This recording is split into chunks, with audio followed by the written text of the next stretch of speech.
Goodman, his mother, Zanita Everhart, and his father, Damian Goodman, is present here. We are joined by the family of Geraldine Talley. Her son, Mark Talley, and his wife, Josh Talley, are here present with us this morning. We are joined by the family of Pearl Young. Her daughter, Pam Young, is here with us this morning.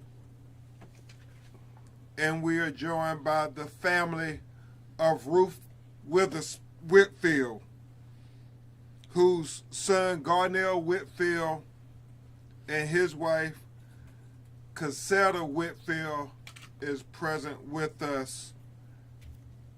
And they're all going to address you this morning as much as they can. Obviously, this was a very difficult morning for them, and as I shared with Attorney Connors and Attorney Obano as we sat in that courtroom, it was just gut-wrenching. And it made you angry all over again to hear how this young white supremacist just so horrendously killed those innocent people who was the salt of the earth. I mean, they were some of the best human beings that you could ever find anywhere. And I sat next to Garnell, and I could not help myself as he wept openly, to have tears in my eyes, and I looked over at Mark Talley just shaking his head. I saw Pam Young with her hand in her face. Zanetta was sitting up front just with a stoic look as they listened to this mass murderer so technically talk as if it was like he was talking about the football game. And it made you angry. As Cliff Jones and I talked, and Mark Talley, we talked about how this young white supremacist, this Peyton Gendron, got everything he wanted. He wanted to kill as many black people as he could. Number two, he wanted to survive, so I guess he can go try to orchestrate other murderers. And number three, he wanted his manifesto to get worldwide attention. And even though I know this is a step in the right direction on our journey for justice, it still is very painful that the goals that he has set out for,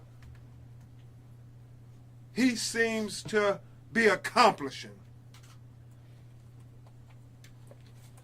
I mean, some of us, and you'll hear from the families themselves, are still baffled that he survived that day at the supermarket, because they've seen just too many people in our community move a certain way, and they take them out. We stand here proclaiming, praying, and demanding that he get the most harsh sentence that anybody can get for these heinous acts of violence. And we don't want it to be business as usual. We don't want it to be marginalized because these were black people. We want the whole world to never let this be swept under the rug. We want the federal charges to come in, and we want it to be full justice. the most harsh justice. We want the same justice if the roles were reversed. If you had the races reversed, that's the same justice we want, because that will be equal justice. Nothing less. You're going to hear the families, and they talked about, Ken, this notion of how they treated them like a minor. And we all thought about Trayvon Martin and Michael Brown and all these young black people who were killed, who were never given the benefit of being, the consideration of being a minor. They were all treated like adults, but we sat in the courtroom and we just heard how everybody talked about how young he was. We want equal justice. We want him to be treated as the heinous, cold-blooded, vicious murderer that he was for killing all these innocent black people.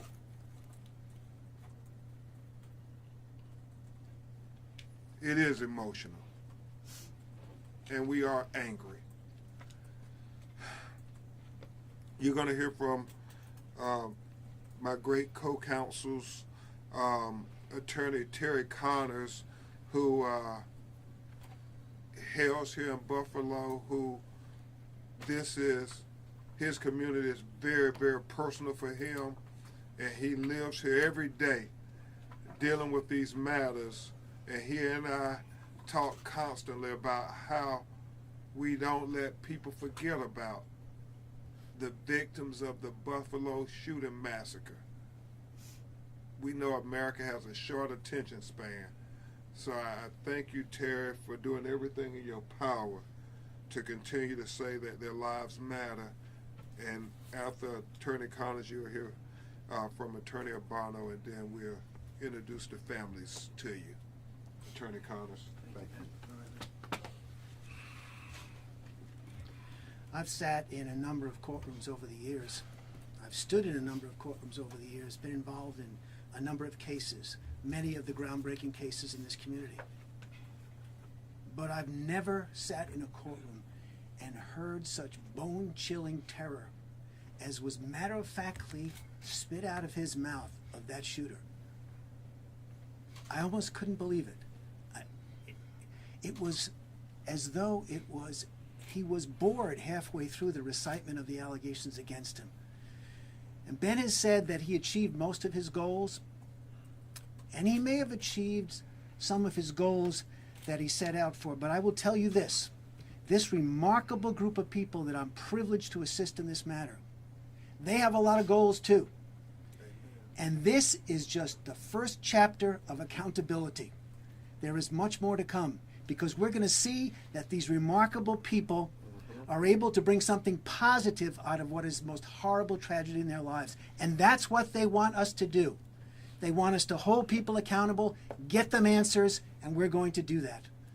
You're going to hear from them today, and they're as remarkable as they were when I first met them. And my heart bleeds for them every time I speak to them and every time I talk to them. But I can assure them that this team that we put together, and not all of us are assembled here, there are many working right now as we speak to you, but there will be accountability, and it will be more than one chapter of accountability. Ken? Thank you, Terry.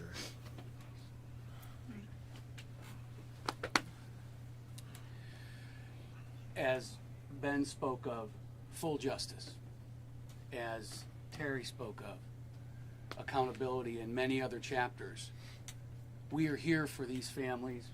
We are here for every family that's been affected by this horrible tragedy.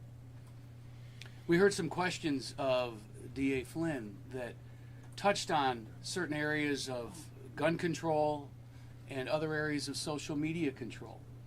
And people want to use that word control. This isn't about control. We are going to work tirelessly to depoliticize what we are going to do. The corporations know what they're doing. The corporations know how they could stop the radicalization of impressionable people. They know how they can prevent these types of guns from getting into the marketplace and become killing machines.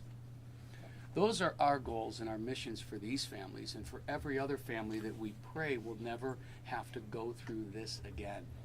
So this is a long road.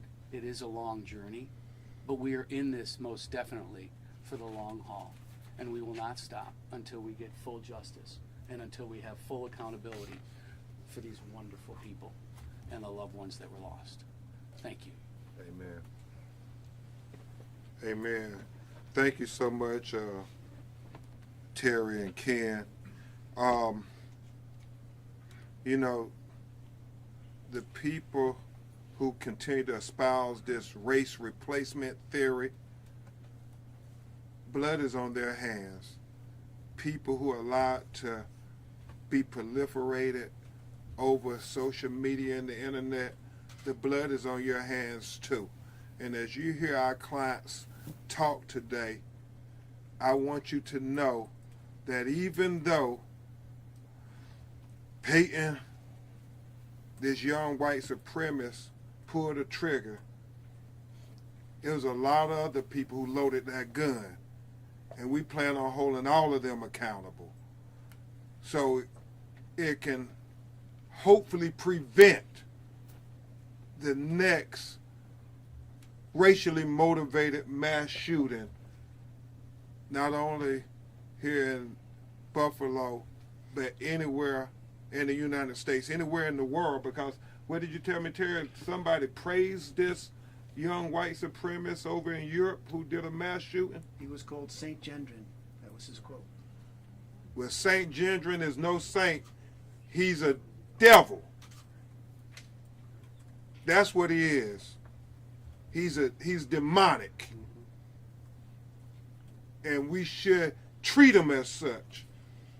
Can you imagine how these families felt in the courtroom and everybody's saying, well, he's young. Has he had time to consult with other people? Well, did he consult with those people when he went and shot Pearl Young in the head twice, when he shot and killed Ruth Whitfield? Did he consult with anybody then?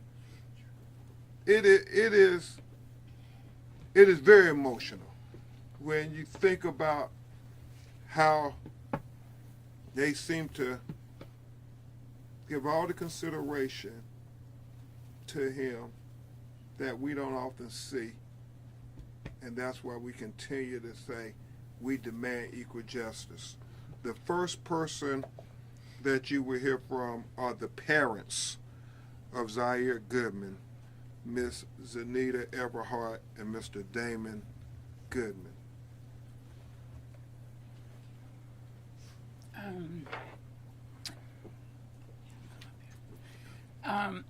I didn't prepare anything to say.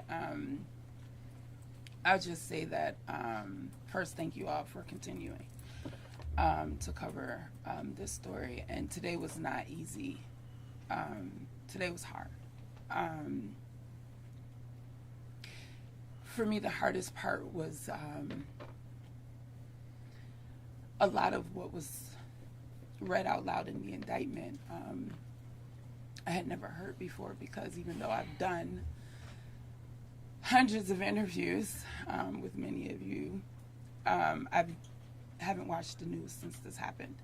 I haven't read a newspaper article, and so a lot of the details I didn't know.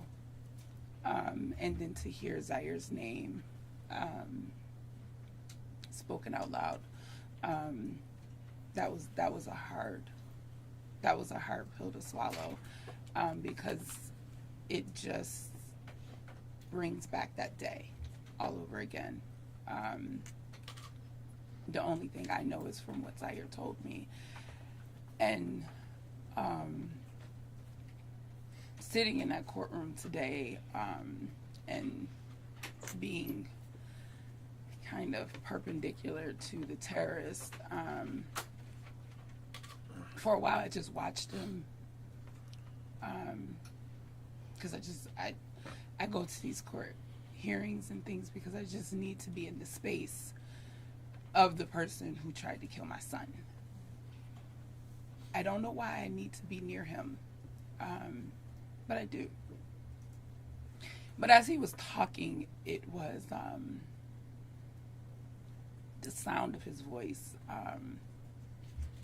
kind of annoyed me internally, because it was a very nonchalant voice.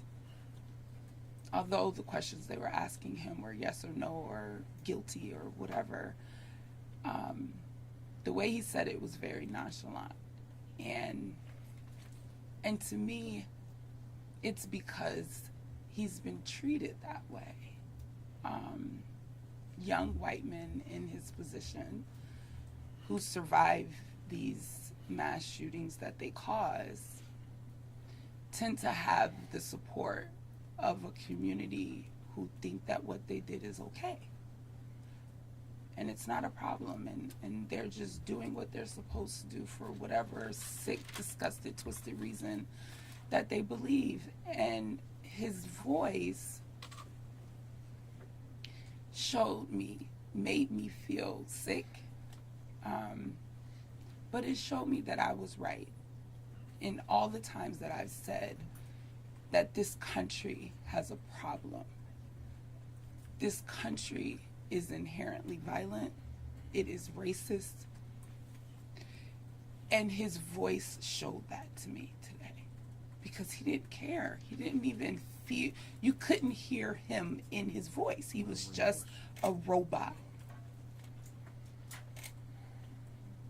And to me, America showed up in that terrorist today, because that is a part of America that black people see every day. And that's all I gotta say.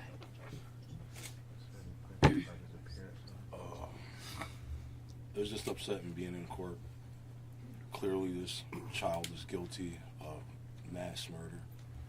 The way he's been treated from day one to this point, for me as Zaire's dad, is unacceptable. These victims had no chance of survival because of his act. Yet he's being extended every courtesy imaginable while he's incarcerated or what have you. And like she said, it's just very upsetting to sit there and watch.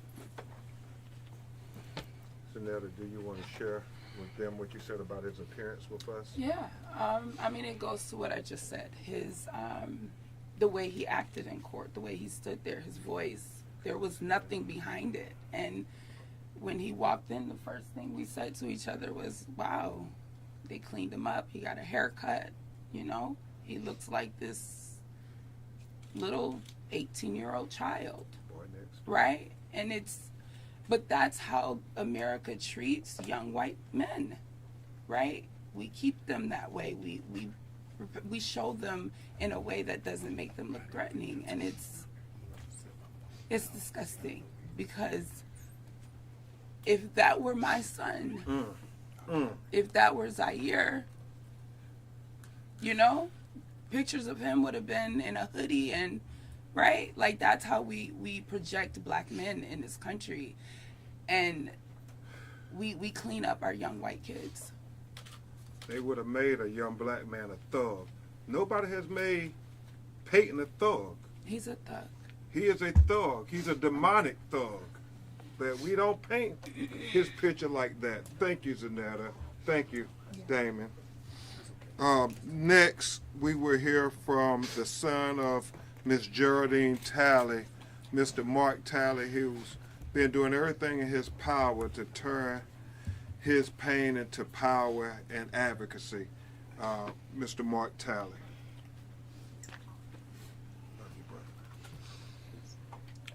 A lot of people here right now. I don't talk to a lot of people in here, a lot of familiar faces, and a lot of the interviews in which I give, I say, you know, I'm introverted and a really non-emotional person compared to my mother. Maybe that should be the wrong thing to say. I don't necessarily have the good emotions in which society deems that, you know, a big black male should have. I have the negative ones. I have a lot of anger, a lot of powerful bass and passion when I speak. Honestly, I had a young woman tells me I look like the type of person who, if you saw me walking down the street in a hoodie, I would cross the street. And she said it as a compliment to me, because once she got to know me, that's the first thing that came to her mind. So that shows you about the state in society, where talking to a black male, a tall black male, it's a compliment to say, no, I'm not going to walk her down the street. So in court today, a lot of anger was over my body. I was angry how the judge was constantly talking to this gentleman like he was a little prepubescent 6th grade boy. I hate how they show the pictures of how he looked, and then you see him in the courtroom. You see him with a 6th grade, middle school haircut, clean shave, looking real scrawny and nervous, surrounded by a bunch of policemen. I was angry that they didn't have him look at the faces of the family's victims that he ruined and scarred for life. I hate how when people refer to him, they call him a little boy or a young man. Last time I looked, in America, 18-year-old, you're an adult. Because I know if the roles were reversed, let alone me committing an act of terrorism, let me just punch the first white person I see on the street. I highly doubt the judge would be calling me a young man. I'm 33 years old. I've looked this way since I was 18. So I highly doubt the judge or the court system would give me the benefit of the doubt. I'm angry how when you constantly hear about this Tops terrorist attack, the first thing you hear is about this man. Not boy, not a young child, young man, this man. You constantly hear about everything he did, the manifesto he's written. You don't hear about the goodness in which Attorney Ben Crump and Terry Carnage and the council are trying to do to get him to face justice, to get him to go to jail for life. You don't hear about the good work from the citizens here in the city. You don't hear about the good work Zanita is doing as a DEI for Senator Tim Kennedy. You don't hear about the good work that Garnell Whitfield is doing here in the city of Buffalo. You don't hear about the good work I'm doing along with my organization, Agents for Advocacy. You don't hear about the love that's being expressed by the families of the victims, such as Pam.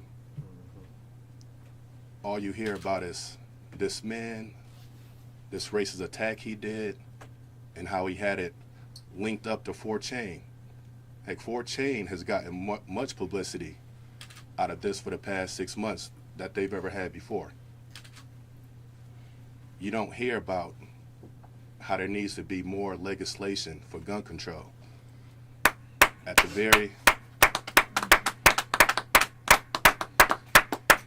very first press conference that I did at the church with Terry, Ben Crump, Al Sharpton, I said I wouldn't be surprised if in less than a week or two we hear about another racist attack with a semi-automatic rifle. Yeah. Unfortunately, in roughly 7 to 9 days, another racist attack happened in Uvalde. Soon after Uvalde was forgot about, because another racist attack happened in Chicago. Same MO with a semi-automatic rifle. Parade. Yeah. Unfortunately, that lasted for a little bit until we hear about another semi-automatic attack at Club Q in Colorado. And unfortunately, just recently, we hear about another attack with somebody killing 6 people at Walmart. 2022 is going on record now as the most mass shooting attacks ever, with over +5 people being killed, considered a mass attack 2022 has the most so far recorded ever. That you will have government not necessarily putting semi-automatic rifles at the top of the agenda. They want to decide what women can do with their ovaries and uterus. That's number one. Number two is what schools can teach, in which America was founded on separation of church and state, although you have government now trying to put their political beliefs and their church beliefs into legislation to stop kids from knowing the history of America. And as always, if you don't know your history, you're doomed to repeat it. And that's been the case over and over again. So, am I happy that he's going to jail for life? At this point, honestly, I don't care, because that was automatic. He was going to go to jail for life. You know, it's documented tons of footage on him. So there's nothing he can plead. You can't plead insanity since he already had this pre-written and pre-recorded for his manifesto. He can't say this wasn't a racial attack, seeing how he had racial epithets on the side of his rifle. So at the end of the day, do I feel that this will cause change in society? Absolutely not. They say America's national pastime is baseball, or America's oldest apple pie. The truth is, racism is America's national pastime. You can look almost through every decade since America separated from the British and see racism has been a part of it. Racism will always be a part of American society, no matter what people try to tell you. From in the past, from now, into the future. So once again, I'm happy he's going to jail. I mean, it is what it is. That was automatically going to happen with the evidence mounted against him. What'd make me happy is if America acknowledges its racist history and the racism currently going on now. Because let's just say if me and the man switch places. Let's say instead of me going to Tops and killing 10 and injuring three black people. Let's say I went to Elmwood Avenue. Let's say if I decided to go into Lexington Co-op, have me a semi-automatic rifle. Forget me killing 10 people. If I would have just pistol whipped the first white person I saw in that area, the cops would have automatically been on me, shooting first, asking no questions. Instead, this man got politely escorted out of Tops while in jail for his court date. Got a nice haircut, nice shave, mustache off. They made him look weak and scrawny when he wasn't weak and scrawny and clean cut on May 14th. So what that shows is that America, society, the legal system, the way they prosecute minorities is different from the way they prosecute everybody else. So if I would have went to jail and committed a terrorist attack on May 14th, I would still be looking the same way now.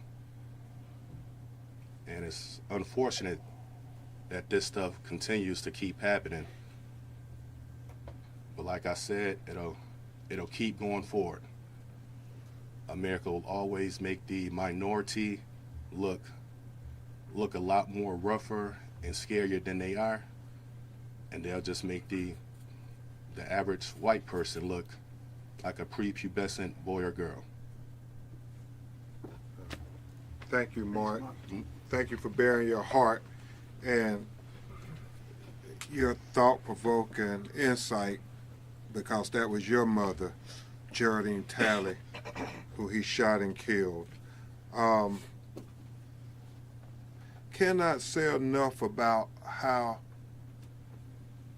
the enemies of equality won't win this war. this is a very dark moment. Hopefully, it will rally us to our better angels to say these two Americas cannot continue. These two justice systems. We have to make it equal justice for every citizen in America. Citizens like Pearl Young, who was absolutely an angel. You're going to hear from her daughter Pam to tell you about her mother and how she felt in that courtroom today. Miss Pam Young. Thank you all. Let me begin by saying a quote that I like to say because I think it's important right now. We need to park right here. We don't need to go fast forward. We don't need to go and drive. We got to park right here. We got to park at why this man didn't end up on the ground on May 14th. We got to park here. Yeah. We got to park at why he came into the courtroom looking all cleaned up. We got to park here because you know what I remember? I remember what the media did to Trayvon Martin. I remember the smiling face that he had when Trayvon Martin, and we heard it and we were all so sad. And then I saw the media change him and put him in a hoodie. But they did the exact opposite today.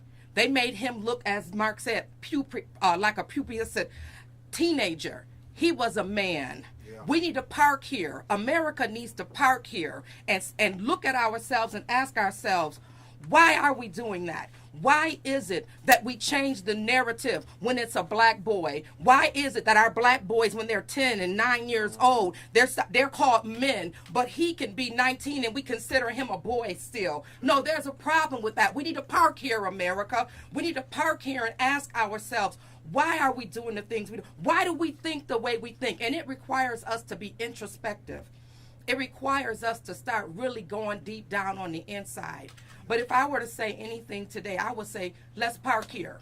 Let's think about what happened, why it happened. Let's think about why he was taken into custody when others can have their hands up and they're not taken into custody. They end up on the ground with bullets in them. My mother had bullets in her. I did not know, Attorney Crump, I did not know the full extent until I came here today. And I had been saying to myself, Pam, maybe somehow she was taken immediately, but that's not what I heard today. What I heard was that she was shot a couple of times before the fatal shot. What do you think? How does that make me feel? Now, I've got to go back and relive 6 months of what I thought, and now it's changed. And he gets to come in looking like a little teenage boy.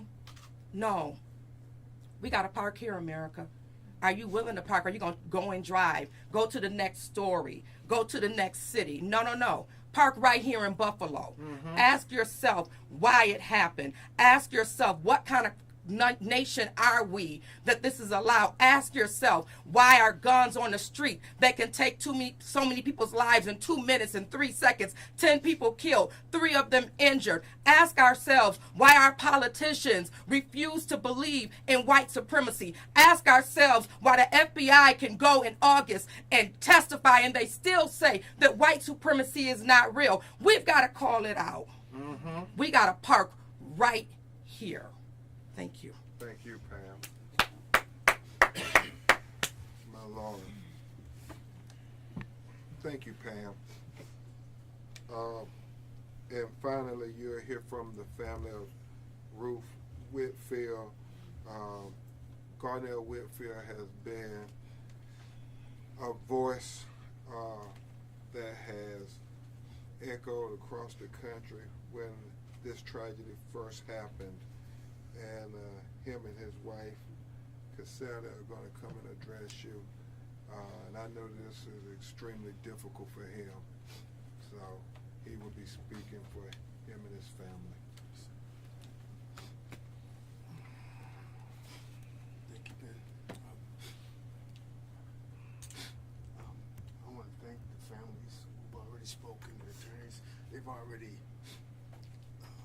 laid this out for you guys. I'm not going to spend any energy talking about him because he really is just a pawn in this whole thing. Like Marcus said, like Senator said, and Pam, we have a problem in America, and it's much bigger than May 14th. This has not happened chance. This was all planned. This was intentional. Our communities are intentional. This is different. I've been around the country, as has been said, with other families who have gone through similar experiences, you know, where their loved ones have been shot down. But Buffalo is different. Buffalo, and what makes Buffalo different is the condition of this community before May 14th. Is the reason why he targeted this community. Is because it's segregated, it's under-resourced, underfunded, it's discriminated against, it's criminalized. All of those things led to May 14th.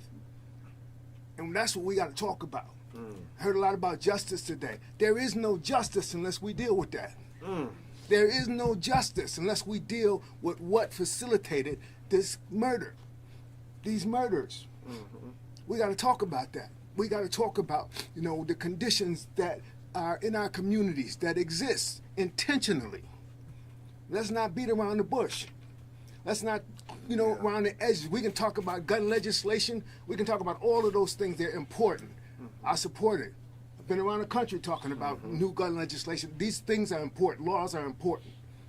But until we humanize each other, until we are seen as human beings, until we are treated as equals, deserving of our breath, deserving of our lives, then nothing's gonna change here. You know, I said it all the time, my mother didn't deserve this. None of these people deserve this. But yet here we are begging, literally begging for those who are in power to do something about it. You know, I'm a cancer survivor, and it's tell you the story. I'm a cancer survivor, and one of the things when I was diagnosed is I had to decide on a course of treatment. The first thing I had to do was acknowledge that I was sick, and go to the doctor. Okay, that's the first thing I had to do. Okay, and then when presented with the options, I had to decide which one of those options would facilitate my continuance, my living. Which one of those would give me the greatest quality of life and the greatest chance to live. And at the end of the day, I tried some holistic treatments. I tried all kinds of things along the way. At the end of the day, the cancer was still there. I had to make a decision. And the decision was to have surgery, radical surgery, because that gave me the best opportunity to live. They had to cut it out. They had to kill it. They had to kill the cancer. And that was 21 years ago. That was for 9/11. I was going to go to New York City. That was 9/11. I had this diagnosis. And I'm here today because I decided to do something about it. And what's America going to do about the cancer of white supremacy? What is America going to do? Tell it. We've been putting Band-Aids on it. We've been all around the edges. We've been very kind with each other, and we've been pleasant and all that. Let's stop pretending. The problem is white supremacy. This country was founded on it. It was founded on it. It's still here today. It's a part of our it's the fabric of our society. It's why our community looks like this today. Let's stop pretending. If we're not going to talk about that, then America is not going to survive. It is not going to live. It, just like me, I had to make a decision. Radical. And sometimes, in order to move forward, you got to take a step backwards. Sometimes you got to cut something out in order to let the rest of it live. If we're not willing to do that with white supremacy, if we're not willing to call it out, if we got people in power in places who want to be nice and politically correct and pretend like everything's okay, America is not going to survive. And if you pay attention, it's dying as we speak. It's dying as we speak. America as we know it is dying as we speak. Now, my question to you is, what are we going to do about it? Thank you. Thank you, Garnett. Thank you. Thank you to each of you for bearing your hearts. I know how emotional it was in that courtroom today, and we continue to say that your loved ones were not insignificant. They were not inferior. They were not irrelevant. They were important, and it's important that your voices continue to be heard to let the world know that they matter. We will take some of your questions if you have any. I was just wondering, I know this is the day that everybody has to go to court, and Danetta, I think you mentioned you've been so strong all along, but today was different. You heard something, you saw something, what you all experienced today was not what you thought? It was a lot longer. Yeah, I say for me it was different because, you know, my experience is different from my newfound family, right? Like, I got to keep my kid. And so today, I haven't watched any of you guys' news reports since May 14th. I haven't watched one of them. Just hearing them read the details. Who got shot first, second? Zaire got shot third. And, shit. Take your time. There's just those details that I didn't know because I don't watch the news anymore. And that was different. That it made this, it's been real. It's been extremely hard. But today just made it really, really, really hard. And Zanetta, for those of who don't know, can you tell what happened to your son? Zaire is an employee of TOPS. He works there. He started working there the summer of the COVID pandemic. Zaire was outside of the grocery store taking a cart from an older woman who he said was so wonderful. And when he turned his head, that's when he was shot. Zaire was shot in his neck, and the bullet exited his back right above his spine. Zanetta, Yeah. how is Zaire doing? Zaire is doing well.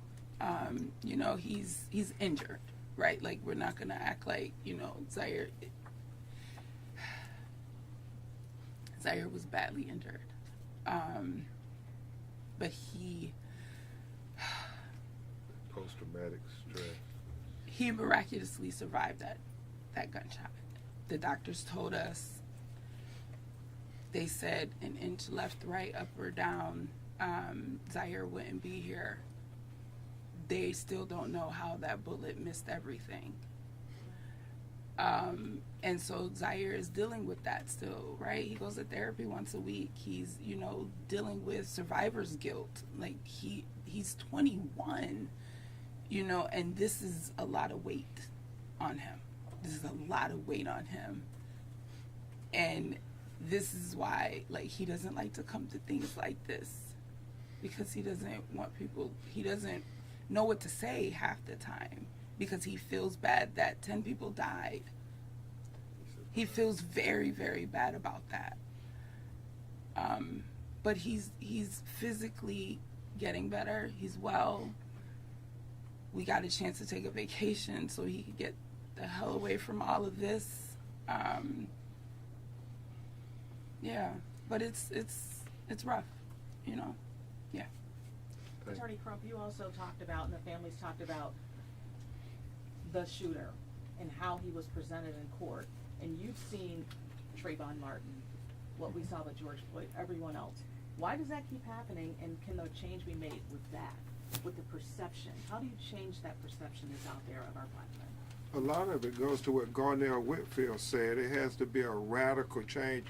You have to acknowledge the sickness. You have to acknowledge the reality. Trayvon Martin, Michael Brown, I mean, all these young teenage black boys who were killed. 12-year-old Tamir Rice. What did the police say? He thought he was at least 21. Our young boys are immediately propelled into adulthood. Nobody ever sees a young black person as a child. And we don't kill anybody. These people didn't kill anybody, but when you have young white mass murderers, we, as Pam said, and Mark Tyler, we offer up every excuse in the world. They were confused. They were manipulated. They listened to people on cable news. We come up with every excuse in the world to try to explain away the god-awful mass murder. They have never done that with a young black person. Even when we're the victims, they don't give us that type of consideration. And the only way we're going to change it is if we acknowledge that we have an issue. And until America deal with this issue of white supremacy, we can't solve it. We keep trying to look the other way. We keep trying to say it's not that bad. You know, it's not that important. Well, it is important. And we should put it at the top of our agenda if we want to try to be the America that we purport to be. This question is for the family members. You'll all have the option to talk to address the shooter. Will you do that? And if so, what do you say? At sentencing. Yeah. Yeah, I think everybody's saying yes. Yeah. Yes. You know, my thing is to be able to look him in the eyes, because I think about that he must have looked at my mother and seen her just as a black person and unworthy. So I want to look him in the eyes. I want him to see me, and not just because I'm a black person, but I want him to see me and for him to know that he has caused so much pain to so many people that we did not deserve, that he took from us some of the best in our community, that he came from his community and took those who are wonderful in our community. But you know what I always say, he does not deserve to get a whole lot of attention. Now, do I want to keep what he did out there? Absolutely, because we have to acknowledge white supremacy. We have to acknowledge where it came from. We have to acknowledge that there were thousands of thousands who were watching this on Twitch. We have to acknowledge that in America, there are people that took joy out of seeing him kill people. That's a reality. That it might be some students that are in your children's high schools, in your children's colleges. That's why I said we got to park here. And we got to have the conversations. So absolutely, I have seen things that I want to say to him. Amen.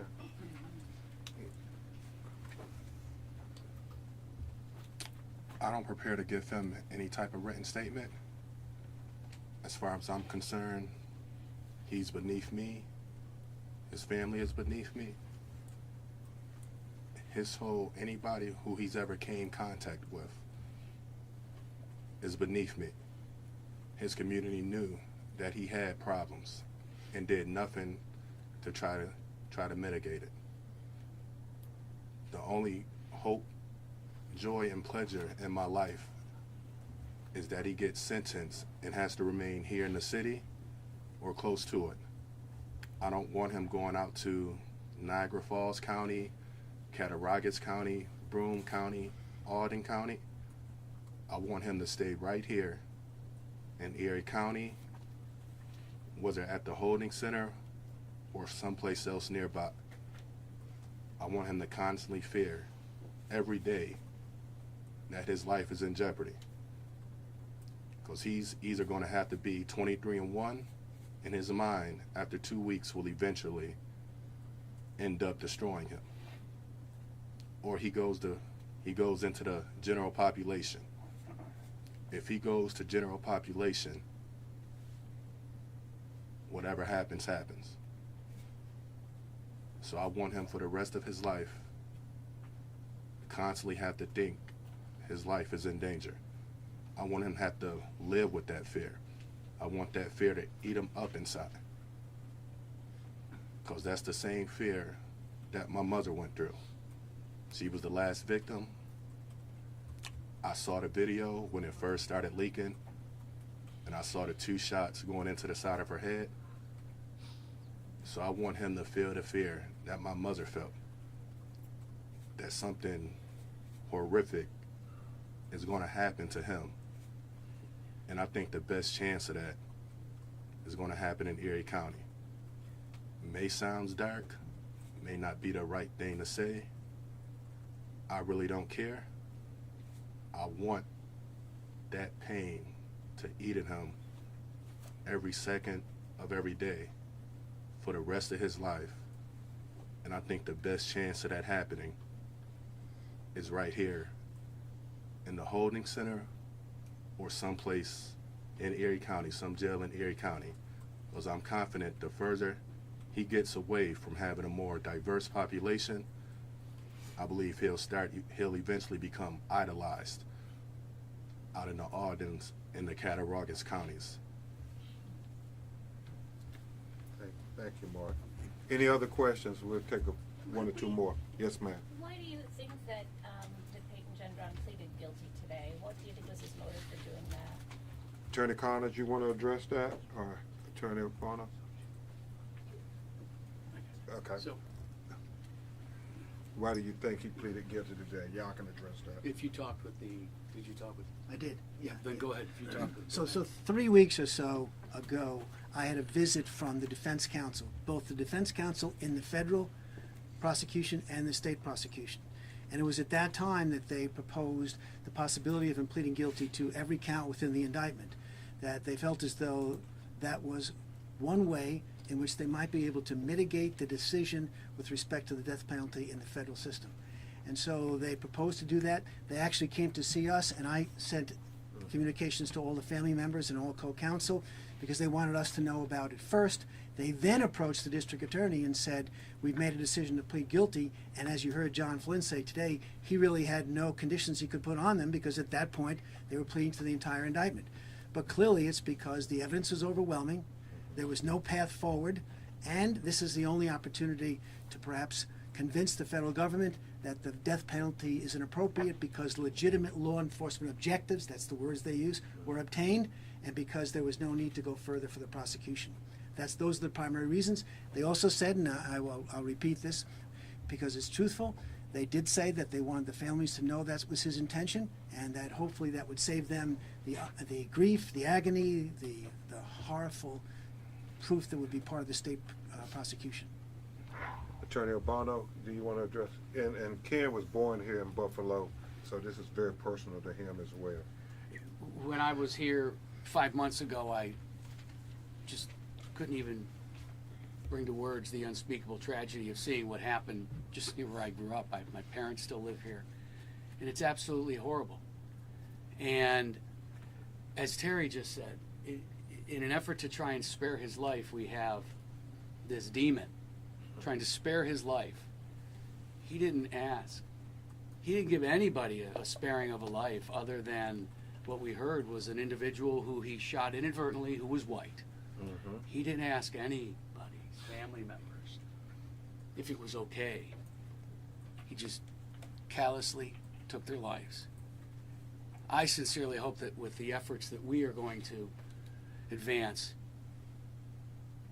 that we're going to make Buffalo a better place for this. We're going to make New York, we're going to make the whole country a better place. Because this has to stop. We have to cut this out.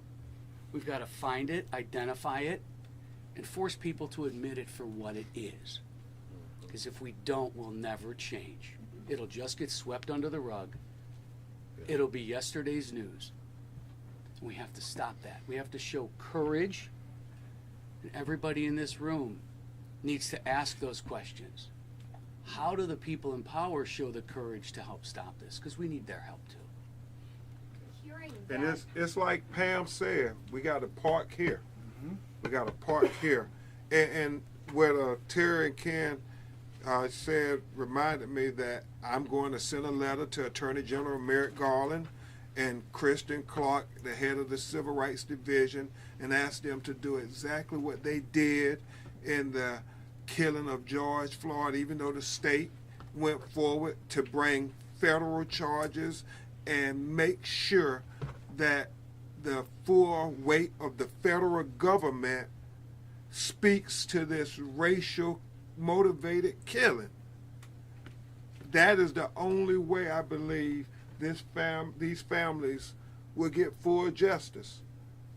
They need everybody who can do something, whether on the state or the federal level, to do something. Because I think Ken is right. Terry right. He entered this plea because there's no death penalty in New York. And I'm not saying that I've subscribed to the death penalty, but I want the most harsh sentence for this heinous act of violence done to people just because the color of their skin. That can never be forgotten. You know, they say a picture's worth 1,000 words, well, a video is worth a billion. And when you look at that video when he shot the white employee and then apologized to him, I didn't mean to do that. I only wanted to shoot black people. That video should be played over and over again. So what Garnell Whitfield said, America could see what is the reality here. This was a racial motivated killing because people keep talking on cable news every night in America about this race replacement theory. And I know a lot of y'all are tired of us talking about it. Well, imagine us who have children who have to live under constant threat that somebody is going to subscribe to this ridiculous theory and go out and kill my mother. You know, that's what I think sometimes our white brother and sister forget, that, you know, y'all get tired of hearing about it. Can you imagine having to live with it every day?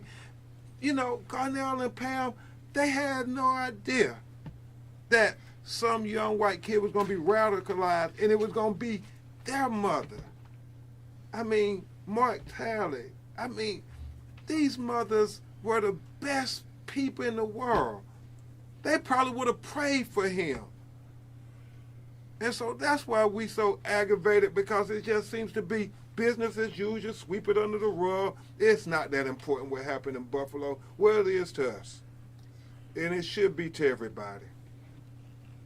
I'm sorry, it does get emotional. If I could ask, this really was the first time that they detailed what happened to who, when. In court, we heard it in court, and then the DA talked about it again. The names were given, how they were shot. What do you think about that? Was that too graphic, or is that important? No, unfortunately, it's both. It's very graphic, but it's important because people need to see the picture of hate. You cannot say that it's not reality in America. It is reality. You know, Terry and I talk constantly about the intimate details of what happened there, because that's the only way we're going to have a chance of holding these social media companies accountable. That's the only way we're going to be able to hold responsible the people who loaded the gun. He shot it, but others loaded that gun. And so, as much as I feel, and I apologize to Garnell and Mark and Pam and Zanetta and Damon, all our other clients, we got to keep talking about exactly what he did in that video over and over again in hopes that it won't come to your community next. Because if we don't make it an important issue, then America won't see it as important. How do you hold these social media accounts accountable? You want to talk about that, Ken? I'd love to talk about it. Go ahead. Go ahead. You know, we have a team right now that is looking into all of the social media accounts that facilitated this kind of language, that propagated this kind of hate, that encouraged him actually to perform what he did, instructed him, and in some instances outright helped him. There are studies that are out now that the most influential communication that occurs is that from social media, whether it's 4chan, whether it's 8chan, Discord, but even YouTube and others have these type of available communications that are part of the problem, and they have to realize it and recognize it right now. And we're going to look at it as close as we can. We understand there's some immunity that attaches under Section 230. We're dealing with that. We're researching that thoroughly. But there are avenues of redress that we can follow that hopefully will make a difference. And all we have to do is change one. Let's just change one of these outlets to stop what they're doing. And maybe there will be one less mass murder for us to sit in a courtroom, in a classroom, in a conference room like this. But we are going to go after them. Amen. Question. Amen.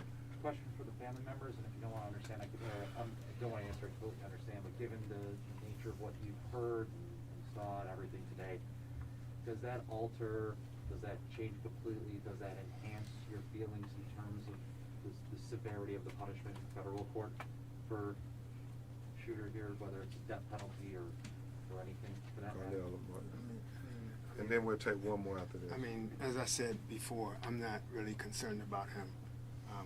I'm concerned about all the things that facilitated this, all the things that were, you know, that he used, you know, to do what he did. He's dead man walking. He's going to get whatever he's going to get. I'm not concerned about what Merrick Garland does. I'm concerned about what America does about all of the things surrounding this.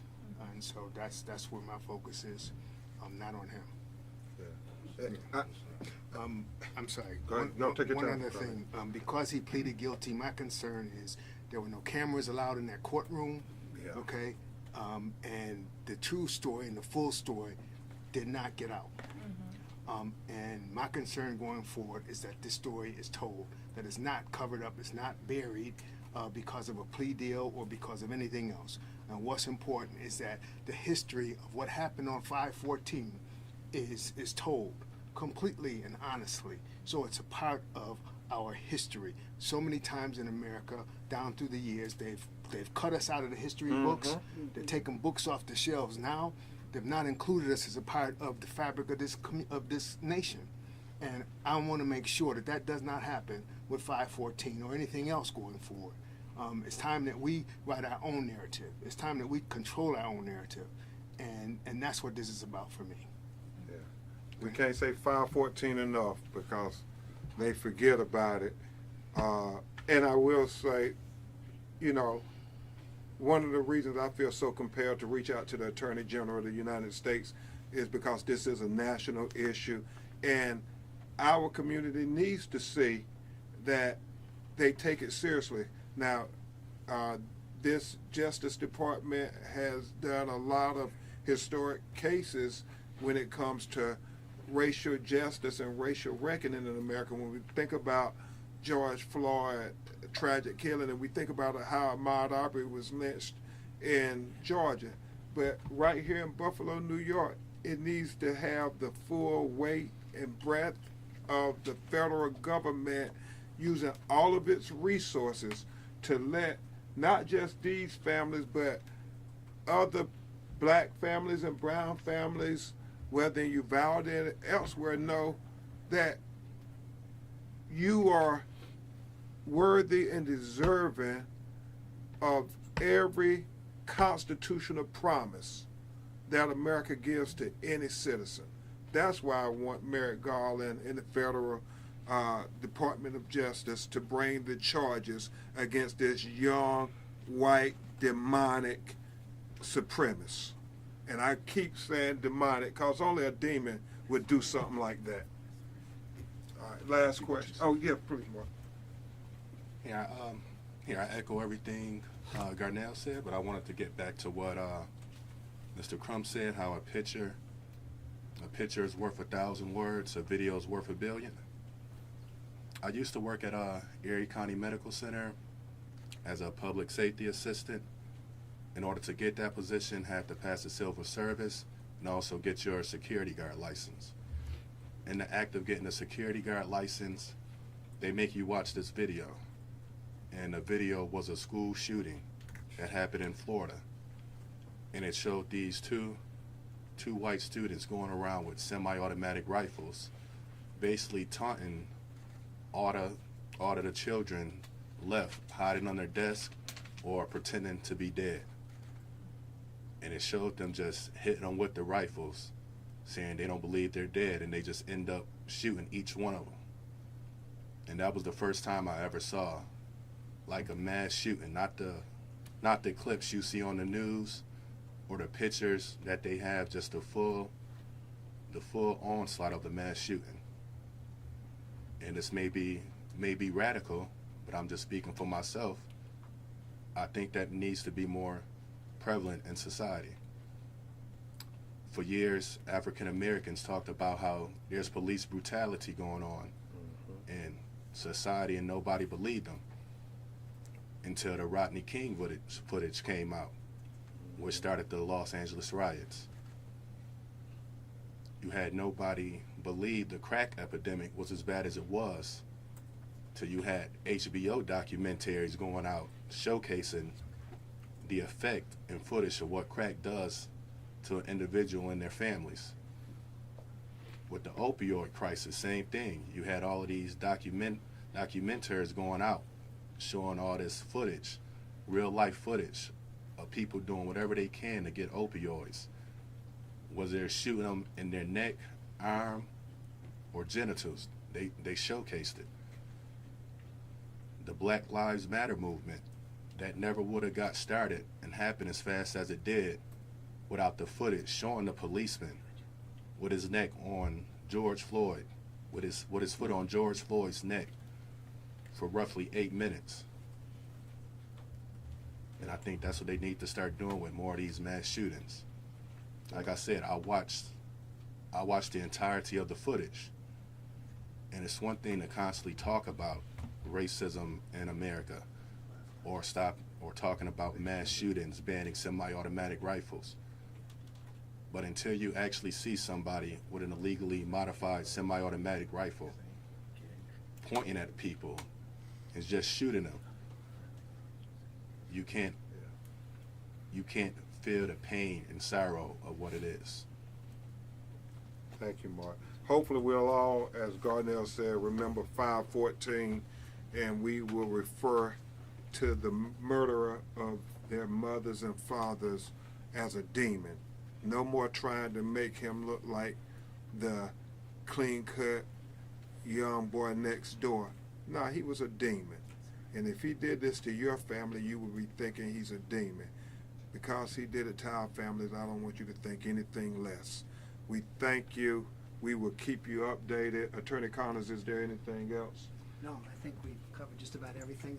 The one last, probably the exclamation point of this is, when you're doing the interviews of our new superb governor from Western New York, who's a terrific addition to the state, remind her that the Grieving Families Act is on her desk, and she needs to look at that carefully and sign that, because that's important legislation. Yeah. Attorney Albano, anything else? Okay. Anybody? Thank you all. We'll keep you updated.